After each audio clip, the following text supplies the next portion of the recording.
Welcome to Planet Poet Words in Space. I'm your host, Sharon Israel, and it's my pleasure to welcome award-winning poet Lee Slonimsky and award-winning novelist Carol Goodman back to the show. Lee and Carol will discuss and read from their new books. Lee's latest bilingual poetry collection, Pythagoras and Exile, which is published in Greece and translated by Katerina Mardakioupi, and Carol's latest literary mystery, Writers and Liars, which is set on a Greek island.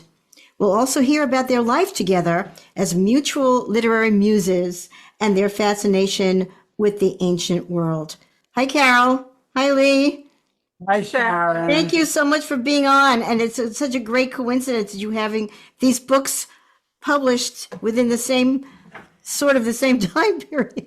It's really, it'll be fun. Not to interrupt, I want to congratulate you on your pronunciation of my translator's name. Oh, okay. That was sort of a shot in the dark, but Really difficult even for Greeks to pronounce it. So that was just great. Thank you. I'm going to read your bios. Lee Slonimsky has published 20 books of poetry around the world, 10 in the US and 10 others in countries ranging from Greece to Italy to Israel to India. His work has been anthologized several times, including in Everyman Library's Buzzwords. His latest book, a bilingual edition of Pythagoras and Exile, was published by Epneo Press in Athens, Greece, this past May. Carol Goodman's rich and prolific career includes novels such as The Widow's House and The Night Visitor, winners of the 2018 and 2020 Mary Higgins Clark Awards. Her books have been translated into 16 languages. She lives in the Hudson Valley. And you live in the Hudson Valley together. You are married. I will just say that. We are. Well, Lee, let's just jump in with Pythagoras. And you're going to read a poem from your first book about Pythagoras, if I'm not mistaken, Pythagoras in Love. Could you talk to us very briefly about that? Well, the poem is one of the last poems in Pythagoras in Love. It was in my first initial American publication from Orkney's Press. It's one of the last poems in the book that was published in 2007. And it also, very unexpectedly in 2021, was made into a song by a British group, Maud Lunar B, and released in the sort of a radio world generally in Greece. And it's can be found on YouTube just by typing in the search bar, Maud Lunar B, The River. Maud Lunar B. That's a great name for a rock group. It's a great song. We'll be going out with the song, as a matter of fact, on the show. So Lee, why don't you read The River? Thank you. And first in English and then in Greek. Great. The way the river polishes these stones, so round and smooth to perfect little spheres, reminds Pythagoras of wind on bone and how mortality draws ever near. And yet how reassuring is the sun, whose midday flash of gold turns stones to jewels. He feels revived as if life's just begun. However frail the flesh, the mind still rules. So here begins his love affair with light, the sleepy afternoon while river flows. He lies with her until approach of night, her kisses warm green water as it goes on to its rendezvous with shimmering sea, and ready him for death, if death must be. Mhm. And now in Beautiful. thank you, or as we say in Greece, Ευχαριστώ. Okay, so I'll begin straight from the title in Greek. O Podemos, O tropos pou o Podemos, Yalizioptes tis Petres, Toso strongeles ke apeles, Mesas dis telies separes, Epenthymizi stone Pythagora, ton animo pou diaperna, ta osta, keto idolo, tu thanatou, pu plesiazes. He almost poso ton paragori, Lacoma o Ilios, Iolo crisi actino volia, u dilanu, pu metamorphoni, tis Petrus se polydimus lithus.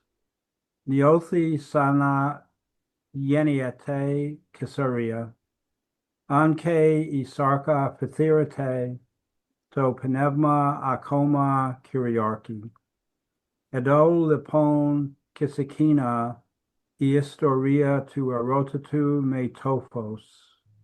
Afto to isio apoyama, pathos o podemos kila. Disciploni metin agapitu, mexri no pesi inichta, ta filiatis, zesto prosino, nero pu kila, ki enonete, metin marmari, tis thalassas, ka, kea ton thanato ton protimazi pu eperkete. That's pretty impressive, Lee. When did you learn Greek? It's Lee Wow. Slonimsky reading The River I in have English not. and then in Greek. You know, the cadences are fairly similar. That's an interesting point. This, of course, is a translation. The translator of this book, Stamatis Polonakis, who's a pretty well-known poet or a very well-known poet in Greece. As my subsequent translator, Katerina, they both took liberties with a number of points. They're written in English and sonnets, but I was fine to have them both do the translations in free verse. And they both paid, I think, attention to sort of reflecting the rhythm in English in their Greek. It's not exactly maybe the way these poems might have originally been written in Greek, but then as far as um, the sound and mastering the weight, I mean, it takes a very long time. I've been working with this poem for all of 2025. I have a very, really an excellent and very gifted tutor that I work with online, Anna Economia. She's been like a big help.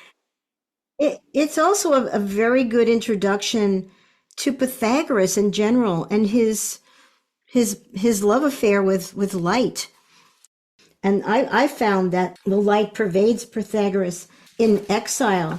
And Lee, could you briefly introduce Pythagoras in Exile, and then read Pythagoras Admires Colleagues, which is one of the poems in part 4. Oh, let me say this, and that was a very good, just in terms of your really astute focus on love affair with light, which is a very brilliant observation. I Thank want to you. put that line a little bit in historical perspective. Okay. On the love affair with light, it's interesting that the Pythagoreans, their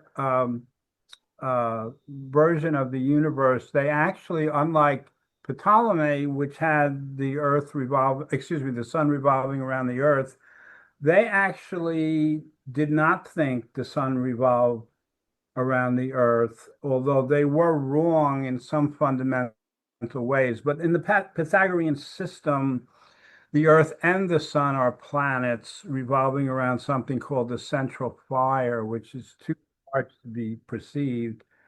And so fire and light are extremely important in Pythagorean beliefs. Right. If you could read Pythagoras Admires Colleagues. Pythagoras admires colleagues. Gnats gather in the prelude to a storm as rain-grayed clouds advance down nearby hills, pale sunlight faltering then vanishing.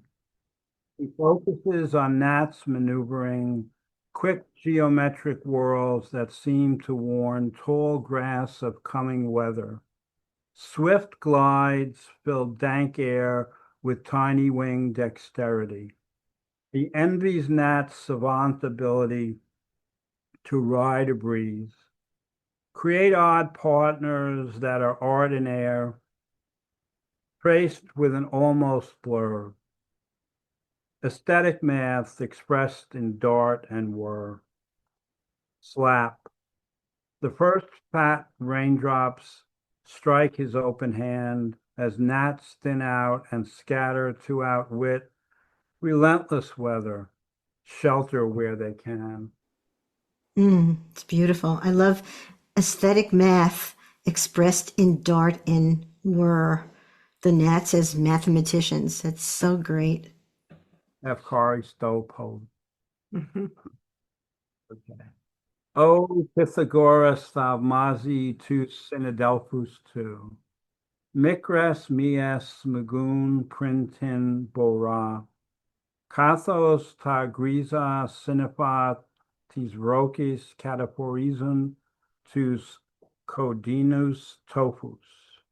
To chlomo phos tu iliu tremos vini chiastera hanate. Akinos estiazi stus ligmus stus gorgus. Iometricus strovilis mus pu fenite na proidopion. To pisalo hortari yaton ercomo tis cacocarius e gregoris. Que refstas tu kinesis denun, stone egro animo micra fatera.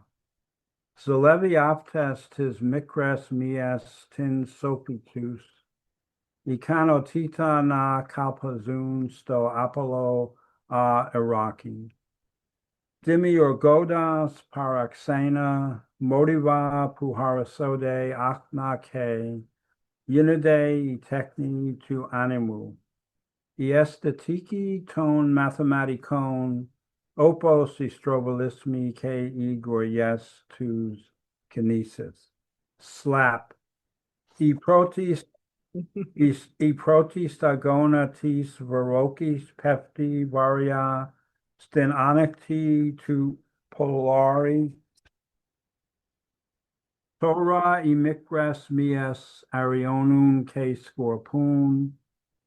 Yana kiseo asun ton amalicto kero verescodas catafio opu borum.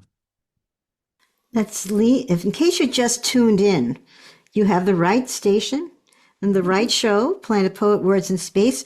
That was my guest, Lee Slonimsky, reading his poem, Pythagoras Admires Colleagues, first in English, and then, as you heard, in Greek. And the word slap was the same in both languages. And I caught kinesis and Pythagoras, which was really great. And thank you, Lee. You're welcome. Carol, Yeah. you also we were just in ancient Greece, and now we'll go to you and your literary mystery writers and liars. Would you introduce it briefly for us?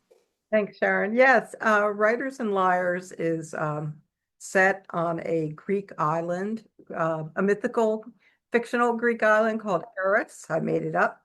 And it's about a young woman, Maya Gold, who is the daughter of a classics professor, and she's invited to this island by an eccentric millionaire who invites writers and artists to his island to be inspired by the muses. And she had been on this island 15 years before, and she had mixed experiences there, but she decides to go back. And when she does, she finds some surprises on the island, including several of the people who had been there 15 years before, and a mystery that unfolds. Why did you name the island Eris? So it's Eris is the goddess of discord, and she's kind of a minor deity, but who plays an important role in the mythology of the Trojan War. She is the goddess who is not invited to the wedding of Peleus and Thetis, parents of Achilles. And in resentment for not being invited, she throws into the party the apple of discord, the golden apple of discord. And immediately everyone fights over it because it's written on the apple is to the fairest. So the goddesses, Aphrodite and Athena and Hera, they fight, they squabble over this. And it is decided that Paris will say who is the fairest. And Aphrodite bribes him by saying that if you vote for me, I will give you as your prize the most beautiful mortal woman in the world, Helen. And so he names Aphrodite, and then he runs off with Helen, who was married, inconveniently married to Menelaus, thus beginning the Trojan War. Incredible. Would you read an excerpt from Sure. Writers and Liars for us? Okay, I think you wanted this is on the Beauty. yes. Whatever you'd like, you can. Yeah, this it gives a description. This is when they're taking the boat to the island. And she has met her old boyfriend, really, Ian, who had been on the island 15 years ago, and there's some friction on the boat between them. So this has her turning away from him. And then I turn away from him and look out at the sea. We travel the rest of the way in silence, heading east, the sun setting behind us and turning the sea gold, then crimson, then violet. Homer's wine-dark sea, until a smudge appears on the horizon. A crescent-shaped island so slender it might be a mirage, floats between the purple sea and lavender sky. Circe's island under a veil of invisibility. But then the setting sun hits the limestone cliffs and the whole island blazes like the watchtower signal fires that brought news of Troy's fall back to Mestra. Eris, I say, as if I were saying the name of a long-lost loved one. I make out the ruin of an ancient temple, and then as we round the headland and approach the western harbor, the long white length of Argos's villa, the sight of it makes my heart squeeze, as if it were indeed the face of a long-lost loved one. A long colonnade echoes the columns of the ancient temple. Behind it, a grove of pines stretches across the next ridge. Stone steps spring from the harbor and climb up to the terrace, branching off to small whitewashed balconies like blossoms on a flowering tree. My eye goes straight to the balcony of my old room and then to the one directly below it, where a drift of jasmine and bougainvillea stirs in the breeze. The grotto of the muses, where I'd seen Ian and Annika on the last night. Beneath the scent of jasmine, I catch a whiff of pine that seems to travel straight from the heart of the island, as if the forest is stirring at our arrival. I feel an answering stir deep inside. Maybe the island will work its magic on me again, I think. Maybe I'll be able to write again. It's beautiful. It's Carol Goodman reading an excerpt from her literary mystery novel, Writers and Liars. The description is just so detailed, so vivid, and I just keep thinking of Lee also with the love affair with light, and the sun lights up the island, and the island blazes. That's just so wonderful. And why did you write this? Why is it this book is in first person? Am I right? And to me, it gives a tremendous immediacy to the book because you merge the ancient past with the present. Could you talk a little bit about that? Well, I think I've almost every single book I've written has been in the first person, except for a middle grade book. So it is my want to do that. I've tried every once in a while to do something different, but I always come back to the first person. And I think it's because sometimes I'll have alternating first person, but really for me, establishing who the protagonist is and following the protagonist, that's my Ariadne's clue, I guess you could say. It's what I follow into into the story. Ah, And so that's always really important to me. And I hear the story being told through the voice of, in this case, Maya, uh, this young woman who knows a lot about classics. thank you. Thank you, Carol. I have one more question right now. Why the title Writers and Liars? I know it's a big question. Just give us a little hint. And no, it's actually, there's a short answer. It's not my original title. Um, it's the original title of the book is The Goddess of Discord, which is what I thought of it all through writing it. And what happens very often is that my publisher feels differently. And it seemed, I guess, maybe a little too literary for them. And they actually came up with Writers and Liars. And I can see why, because we get a very contentious bunch of writers, and it's very much about the envy and discord that occurs amongst a group of striving writers. So I think Yeah, I love that title. they wanted to get across, and You they weren't did. wrong, right? Lee and Carol, tell us about the timing of your book releases. Tell us a little bit about that. As far as the Greek connection, it's totally coincidental. Carol is in an awesome situation of publishing a book a year, which is, Amazing. really just a tremendous accomplishment. But in Greece, basically it was the second book that was published in the spring of 2023. And I, at that point, had mentioned to my publisher maybe the idea of a trilogy.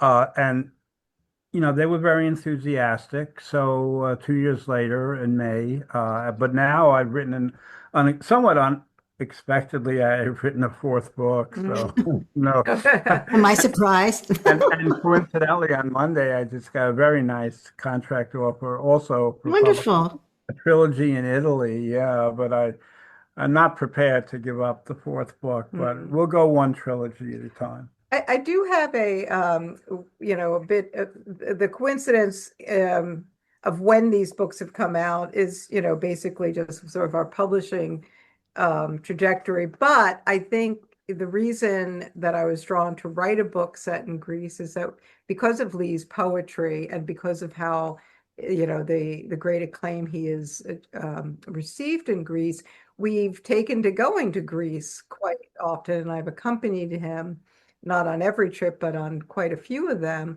And being back in Greece and revisiting the classics was certainly an inspiration for writing this book. Carol, you taught Latin, right? Yeah. Before you started writing these your mysteries? Yes, I was a Latin major in college, which at the time you had to major in Latin or Greek, but I also took Greek. I took 2 years of ancient Greek. And then I taught for 3 years in the Austin Independent School District as a Latin teacher. And my first novel is about a Latin teacher. So the classics keeps coming back. And Lee, your life with Pythagoras was a mistake, right? When you were researching.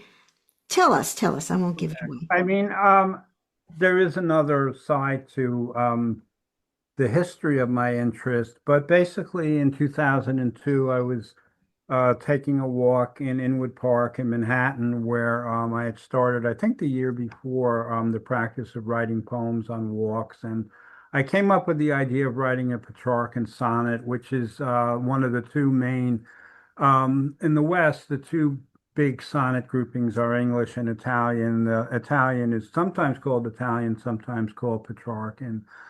But I misremembered his name, Petrarch, as Pythagoras. And so to jump forward just a little bit on this, I was astonished in 2014, I think, to learn that actually Petrarch had idolized Pythagoras, and in his own journal writings that were subsequently, I mean, they were kind of kept secret because of the Inquisition, but he actually has a line in one of those journal entries which survive, which says, for me, Pythagoras is my Jesus. So I would, Wow. but to put it in a little bit more context, and I think this part I probably don't share with Carol, is that one of my parents was always very deeply involved, especially with Greek culture, although she didn't study it formally. And that's my mother, who I guess I wasn't really so aware of it, but growing up was constantly referring to Greek culture and ancient Greek culture. And I think that in a way did probably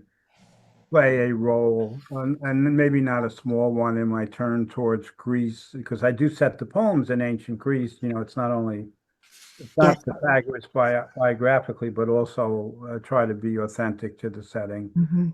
which actually, for the most part, was in Italy. But that's neither. I mean, the Magna Well, Greek, which I well, won't take up the time with that. But the fact of the matter is that Pythagoras really spent nearly all of his life in Italy, contrary to how a lot of people look Mm. at it. Lee, would you read another poem from Pythagoras in Exile, Four Wings? Yes, and Four Wings makes reference just in general to a basic Pythagorean belief that which it's very difficult to really be specific, but the Pythagoreans certainly the movement that basically survived after his death to some degree believed in the equality of the different species of life on planet Earth, and certainly believed that reincarnation was always the case. Four wings. A year in exile, he has only made one friend, and that's a hawk, austere savant of glide and soar, of sudden talon dive. He watches her achievements every day, and she responds with love, though he can't prove she knows he's there. A dipped wingtip, slight sway of flight toward him, brief stare. These gestures may mean much or nothing, but he will not brood or doubt. He's glad to blur his solitude with such companionship. And then one noon she's not alone. A mate, or just another random hawk to make him jealous on his beloved walk. It's quite irrational, he knows, these pangs of envy over closeness of their wings. And in the first word of the title, which is Four Wings, you will recognize the English descent because tessera, which is four in Greek, and then we see that in all kinds of prefixes in English going to four. Tessera phtera, enas chronos sin exoria, echodas kani monacha enan philo. Akine ine mia yerakina, me tin efsteri, Sophia tis petisis ketis petosis, hu nidia vuta me nichia gamsa. Paratiri ta katarthomata, tis kathe mera keapte me agapi, to apocrinite. Parolo puaptos na apodixi, den bori posto puli, adilam vanate, tin parusia tu. With as many acri phateru, the lafri lignisma kathos pater prosto meros tu. Sidamo epimeno volema. Aptasi hieronomias isos simenun pola, isos typota. Then tha to skefti idiotera, ute ke tha to amphizavitsi. Ine hara na kiseala, tin monaxia me tetia pareia, ke tote capio apomes simero, hierakina then ine pia moni, os capios sidrophos. Iena akoma tikeo yaraki, na tu kisipna ti zilia stone, agapimeno tu peripeto. Ine enas edalos paralogos to kaseri, aftos o kasapnikos phithonos, pu eniose apo tin tosi egitica ton phateron tus. That's Lee Slonimsky reading Four Wings, a poem from his book Pythagoras and Exile in Greek, and he did read it in English before the Greek. Why is it called Four Wings? The title refers to this appearance of the second hawk that Pythagoras is jealous of. And so the idea of they're actually mates, and so they're sort of one. They're so he's combining them as it's one bird, one love, four wings. Beautiful. I was it was so touching that he had one friend because he's in exile. And he's writing this in exile, but he can't prove that she knows he's there, which it really stays with me. Could you talk briefly about Pythagoras's path of exile? You talked about him spending most of his life in Italy, Lee. Right. So basically, there is documentation for, given it's 550 BC, there is a fair amount of documentation for Pythagoras's life, which is essentially the result of how well known he was around the Mediterranean while he was still alive. But the consensus is that he's from Samos. Well, it's known he's from Samos. We have a birth, not a birth record exactly, but we do have a business record.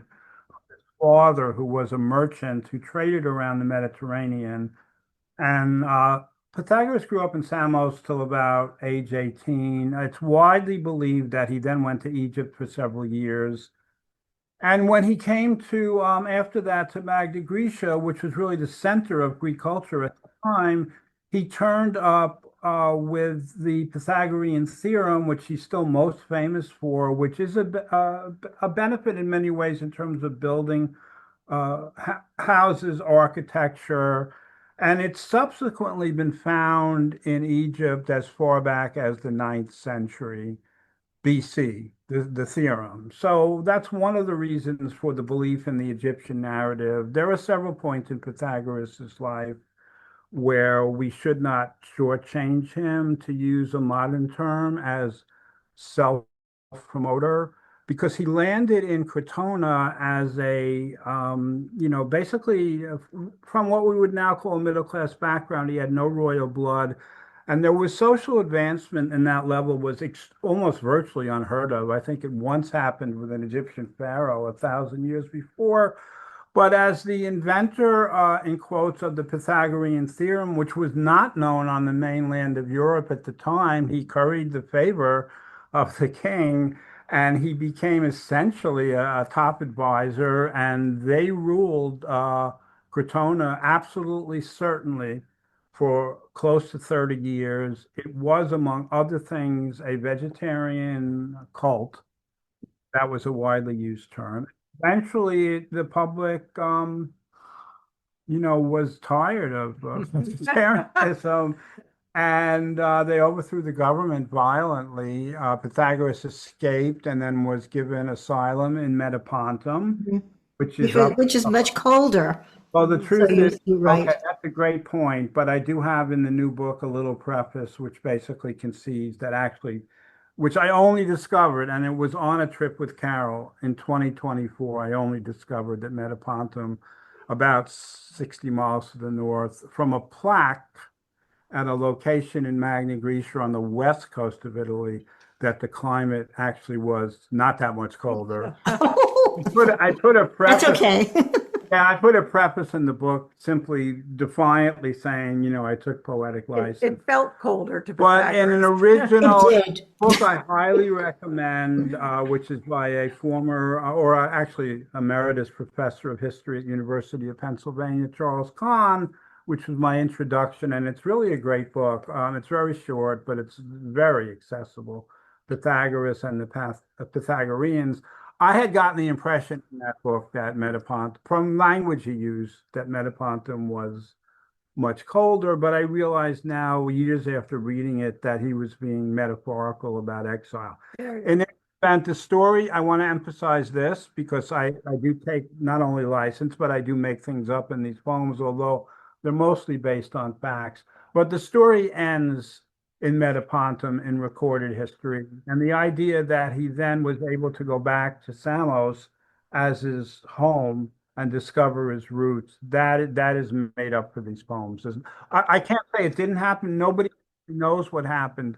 There's just no record of it. But he died approximately, I mean, this is around 500 BC that historians believe he died, and he would have been exiled about 10 years earlier. So it's not a but nobody knows. Thank you, Lee. Barakallah. That's very, very informative. And the friendship between the hawk and Pythagoras will stay with me for a long time. Carol, would you read a second excerpt from your book, Writers and Liars? Okay, this is after they arrive at the harbor and they're going up the stairs. So we're still in the present, but Maya is remembering when they first came there, and she's remembering how they were greeted by their hosts 15 years before. None of us, it had seemed, had substance until we reached the terrace, and Argos, standing between two monumental ancient statues of Greek goddesses, had welcomed us with bronze goblets of red wine, as if we were ancient warriors back from the sack of Troy. Kalos Orises, he greeted us. Welcome to Labyrinthos. Here, if you are brave and honest enough to walk the labyrinth, you will know your true self at last. But first you must pass between the daughters of night, who guard the threshold of the underworld. The statues are there now at the head of the stairs, but Argos is not. I see Annika hesitate before them. A sudden gust of sea breeze molds the gauze of her kaftan to her body, and for a moment she looks like she could be the third goddess, another daughter of night.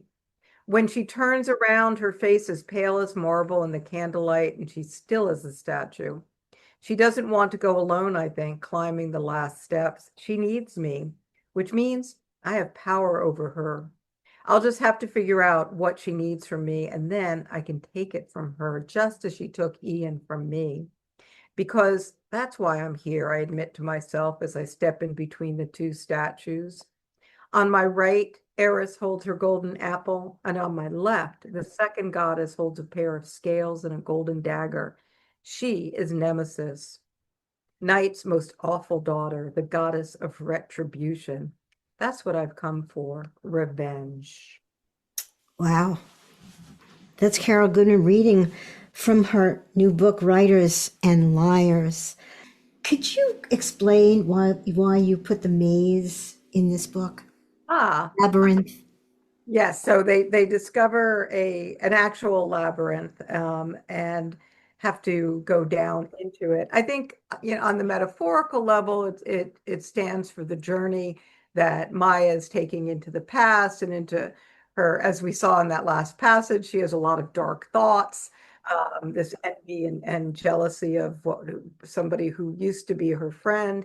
So a labyrinth is both a great way to represent that, and it's also, in terms of a mystery plot, a lot of fun to get them down into a spooky space where they get lost. Of course, it's also it's an artifact of Greek history that we have the labyrinth at the on Crete, the famous labyrinth that Theseus wanders into. So the idea of a hero wandering into a labyrinth or maze and getting lost and then being led through it.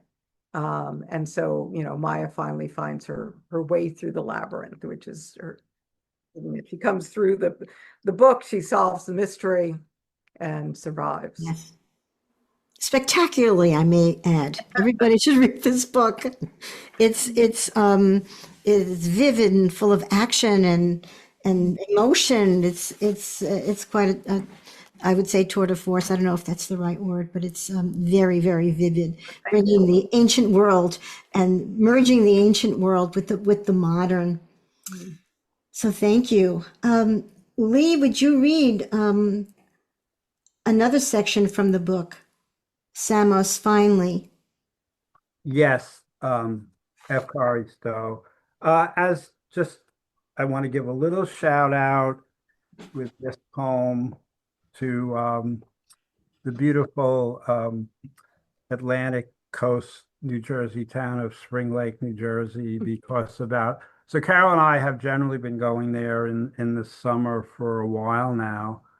And the first time we went, I think I started to walk on the boardwalk and I reconstructed it in my imagination as being Samos because I don't get to the coast much. Ah, And so all of my Samos poems in this book and also in hopefully the next one, they're actually written in Spring Lake, New Jersey. So oh, I know they're not in your geographical listening area, but maybe someone will hear it online.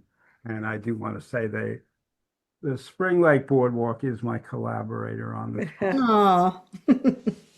Samos, finally. His students now are these excited gulls, enthusiastic young birds in a crowd before him on the beach.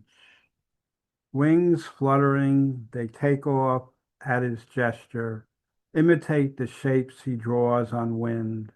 They calculate triangles, loops, traced deftly with white wings. His subtleties of signage are their guides. For him to teach again exalts and thrills. A special few might well exceed the rest in quickness, smoothness, slick dexterity. But he learned long ago not to distress the group with pointed praise for one or two, for rivalry can harm philosophy. And this is true as well for Hawk or Bee or colleagues at his old academy. Thamos Epidalus. Imathitas tu ine pia ekini enthusiodis glari. Ena plethos apo pulia nera ke pericari. Decode brosta tu stin acti. Vitero yizodas gorga. Apoi onade me mia tu kinesi mimude. Tis morphas puzogo pazi stone anima. Epolo yizun trigona lupes. Anaparastodas taola epidexia me iefka vitera. Iglosa tu somatos tu ine o adigos tu. Tona didaxi kisana. Ton exi pisoni. Keton sinerpazi. Enas minos eclecton kisakorizi apta ipolipa.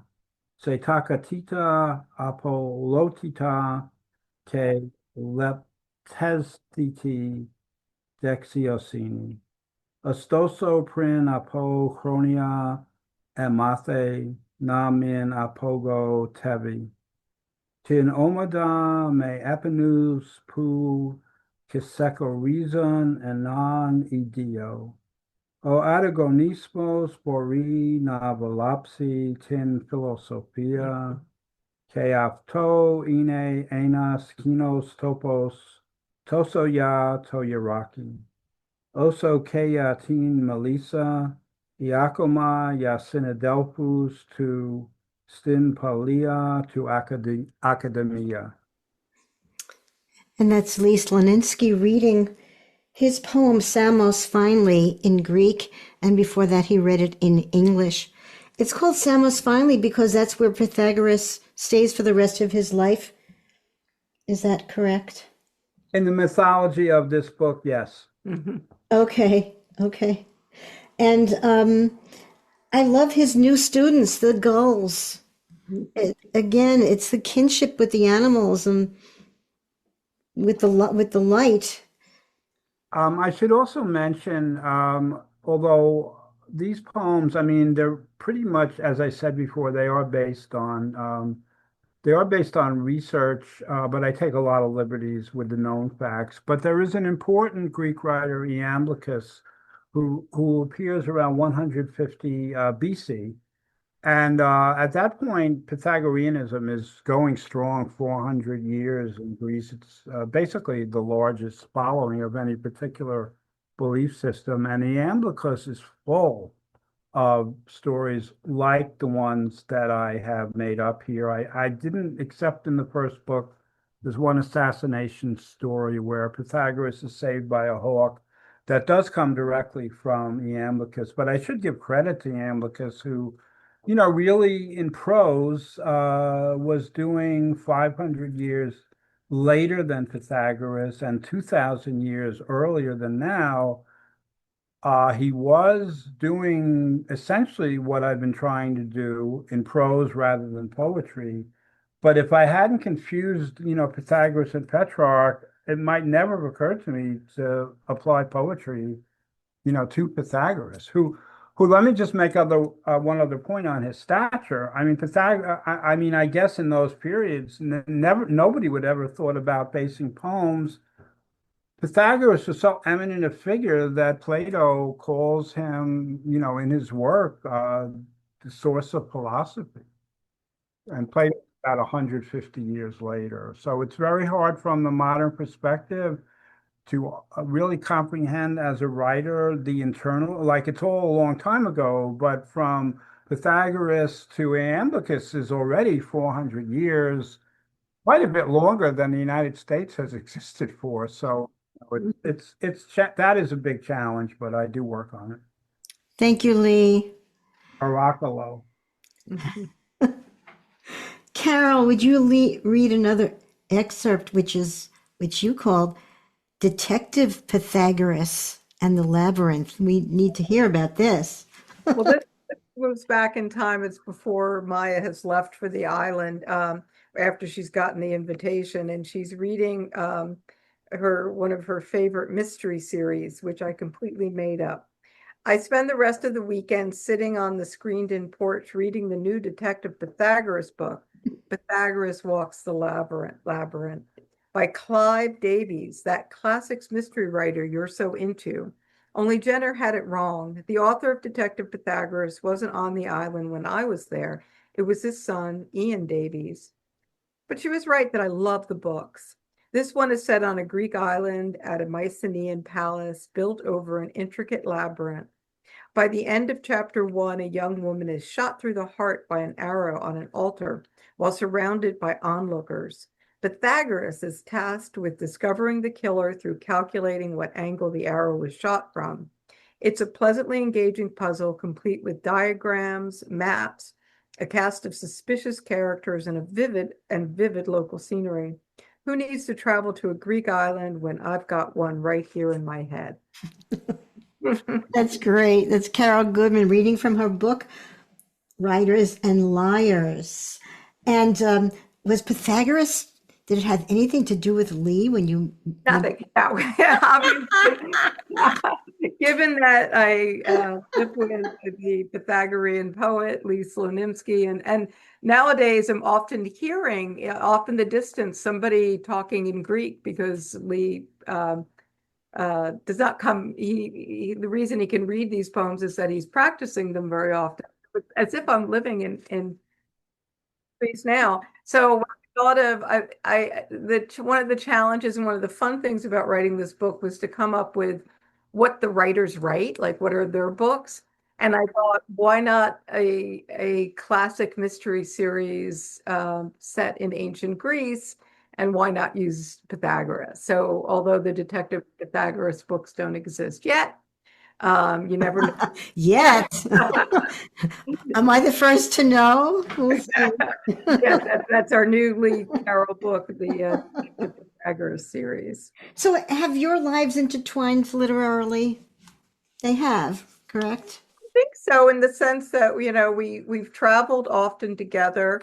When we took that trip to Italy last year for Lee's to attend the award that he had won, we were remembering other trips we had taken, research that I had done for some of my earlier books in Italy. And so, I believe Lee traveled with me to Italy to do research on my books. I traveled with him to Greece because of his connection in Greek poetry. And, so I think our interests have intertwined, and I know I've been inspired by Lee's poetry. And I don't know, has he been inspired by my love Well, of I would nonsense? first mention, Carol's brilliant, and I would say quite neglected early novel, if I could use that phrase, The Sonnet Lover, which under the guise of Ginevra Delore, I wrote, I think, the poems in it, and that is a complete merger of our interests because my sonnet writing is heavily influenced by Shakespeare and other historical sonnet writers like Petrarch. And then beyond that, which I for the most part do kind of be the first editor or reader for many of Carol's novels over the years, and she always is the first reader for my poems. How romantic. Yeah. Uh, I do think, I mean, I would also say that this link of Carol's classical background through education and teaching and my own kind of more like a family root in it, which I don't believe, well, Carol's had kind of a root with her mother's, Celtic, I guess, mythological connections that she has drawn on in her writing, but not really a direct parental that I'm aware of with the classics, whereas I had the reverse. But I think that probably did interweave maybe from the beginning without either one of us being really that aware of it, I guess. I didn't start, I started the Pythagoras poems 8 years after, well, it was 8 years after Carol and I met, but only 2 years after Lake of Dead Languages, which of course had been a big success. So sometimes there are other, different connections that can go on when you're not really totally aware of it. Right. Those books are wonderful. And everybody should read Carol Goodman and Lee Slonimsky. I wanted to thank you so much for being on the show. It's been such a pleasure. And anything going on with anything? What's coming up for you both in the next couple of months? I'm doing a talk at the New Paltz Library. I just don't have all the details on it, but I believe it's in October. I can get you that information, but it's a writer's talk at the New Great. Paltz Library. That's the next And, thing. and what are your links that people can, if they want to know more information about you or your book? CarolGoodman.com is Okay. where you can find out things about me. My actual next appearance or next hoped for appearance is in late October on a radio station in Athens, which Oh, wonderful. equal to this show, but I don't yet have the contact information for it. And actually, I recently learned that my book can be ordered from, it's www.enipnio.gr, ENIPNIO, because I was fortunate enough to get a review in the Adirondack Literary Journal, Blue Line, in which Nice. the reviewer complained about how slow the publisher was to fulfill an order. It's not on Amazon. Amazon actually does not exist in Greece, in my opinion, to their credit. But anyway, so that would be my link. Mm. Well, thank you both. Please come on again. Rockalo. Paracolo. I don't know how to respond. You respond, Paracolo, I guess. Rockalo. Rockalo Poli. Paracolo. I know, thank you. And thank you very much for listening.